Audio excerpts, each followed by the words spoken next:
সূরা কাউসার ৭ বার পরে নিম পাতায় ফু দিলে কি হয় জানলে আপনি অবাক হয়ে যাবেন। সূরা কাউসার হচ্ছে পবিত্র কোরআনুল কারীমের ভিতরে ছোট্ট একটি সূরা। পবিত্র কোরআনুল কারীমের ১০৮ নম্বর সূরা, ১১৪টি সূরার ভিতরে ১০৮ নম্বর সূরা হচ্ছে সূরাতুল কাউসার। যদিও ছোট্ট সূরা, তবে এর ফজিলত কিন্তু অনেক বেশি। অনেক সময় আমাদের দুশমন বেড়ে যায়, আমাদের অনেক দুশমন হয়ে যায়।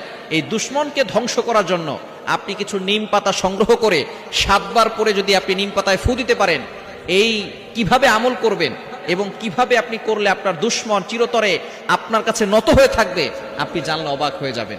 নবীজি সাল্লাল্লাহু আলাইহি সাল্লামের কিন্তু দুশমন ছিল। আবু জাহেল, উতবা, শাইবা মিলে সব সময় প্ল্যান করতো কিভাবে মুহাম্মদ সাল্লাল্লাহু আলাইহি সাল্লামকে ধ্বংস করে দেওয়া যায়। এই সূরাতুল কাউসারের এতটা ফজিলত কেন? এমন সময় আল্লাহ পাক রব্বুল আলামিন এই সূরা কাউসার নাজিল করেছেন, যেই সময়টা নবীজি সাল্লাল্লাহু আলাইহি সাল্লাম খুবই কষ্টের ভিতরে ছিলেন। আল্লাহ পাক রব্বুল আলামিন সূরা কাউসার নাজিল করে নবীজি সাল্লাল্লাহু আলাইহি সাল্লামকে সন্তুষ্ট করেছেন। বলেন সুবহানাল্লাহ। Can you imagine? আপনি কল্পনা করতে পারছেন? নবীজি সাল্লাল্লাহু আলাইহি সাল্লামের ছেলে সন্তান যারা এই দুনিয়াতে এসেছিল, তারা এই দুনিয়া থেকে বিদায় নিয়েছে। অল্প অল্প বয়সে তারা দুনিয়া থেকে বিদায় নিয়েছে। যখন এই সব সন্তানগুলো দুনিয়া থেকে বিদায় নিল, এবার কাফেররা বলা শুরু করলো, মুহাম্মাদের বংশের কোনো ছেলে নাই, মুহাম্মাদের এই দিন টিকবে না। মুহাম্মদ যে ইসলামের দাওয়াত দেয়, যেই কালিমার দাওয়াত দেয়, এই কালিমার দিন বেশি দিন টিকবে না, কেননা তার সন্তান সবগুলো দুনিয়া থেকে বিদায় নিয়েছে। মুহাম্মদ হচ্ছে আবতার, নির্বংশ, মুহাম্মাদের বংশ নাই, মুহাম্মাদের এই ইসলাম বেশি দিন থাকবে না। তখন আল্লাহ পাক রব্বুল আলামিন নবীজি সাল্লাল্লাহু আলাইহি ওয়াসাল্লাম যখন মানুষের কথা শুনে, এমনি সন্তান হারার বেদনা কষ্ট আছে, আবার মানুষের কথায় তিনি কষ্ট পাচ্ছেন, আল্লাহ পাক রব্বুল আলামিন এই সূরা কাউসার নাজিল করে বলেন, ইন্না আতাইনাকাল কাউসার, নবী হে টেনশন করবেন না, আমি আপনাকে হাউজে কাউসার দান করে দিয়েছি। বলেন সুবহানাল্লাহ। ইন্না আতাইনাকাল কাউসার ফাসাল্লি লিরাব্বিকা ওয়ানহার।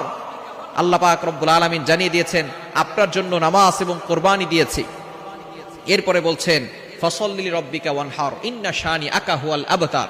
যারা আপনাকে নির্বংশ বলে গালি দেয়, তারাই হচ্ছে নির্বংশ। নবী হে আপনি টেনশন করবেন না, আপনার সন্তান নাই, আপনার সন্তানগুলো দুনিয়া থেকে বিদায় নিয়েছে, এই জন্য আপনি টেনশন করছেন এই দিন থাকবে না। আপনার রুহানি সন্তান থাকবে। এই রুহানি সন্তানরা আপনাকে এতটা ভালোবাসবে, এতটা মহব্বত করবে যে আপনি দুনিয়াতে থাকবেন না, কিন্তু আপনার ইজ্জতের উপরে তারা চুল পরিমাণ আঘাত করতে দিবে না। নিজের জীবন দিয়ে আপনার ইজ্জতকে তারা হেফাজত করবে। সুতরাং এরকম নবীর ভালোবাসার পাগল উম্মত আছে না নাই?